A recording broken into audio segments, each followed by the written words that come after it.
The Story Hive presents Shakespeare's Sonnets.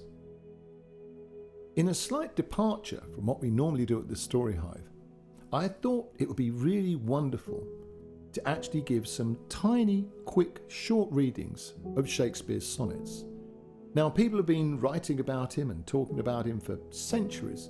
And of course, like all writers, he was obsessed, as he was at the time, with love and death and mortality. And what's rather wonderful about it, historians still argue to this day, whether the sonnets were written for a man or a woman. But to me it doesn't matter, because they're just beautiful lines. And as we all know, so many English expressions today come from Shakespeare, and many of them are found in his sonnets.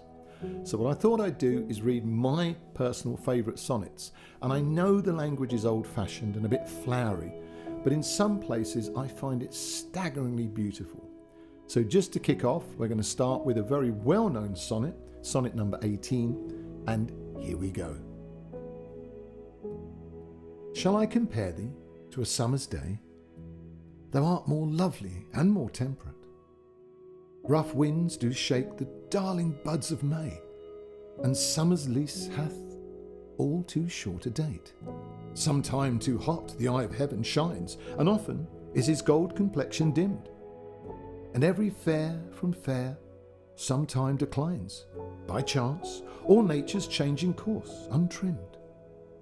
But thy eternal summer shall not fade, nor lose possession of that fair thou owest, and nor shall death brag thou wanderest in his shade, when in eternal lines to time thou growest. So long as men can breathe, or eyes can see, so long lives this, and this gives life to thee.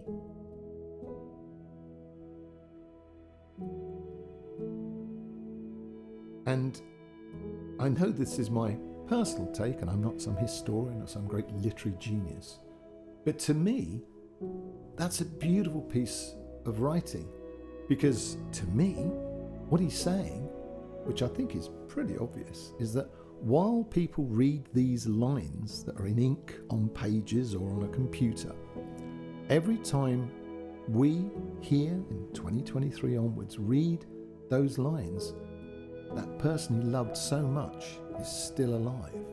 And I just think, what a gift to give someone. I hope one day somebody writes something like that for me. So I hope you enjoy these, but we're going to have a little trot through the sonnets, and I'll give a little explanation, very personal to me, at the end of each one.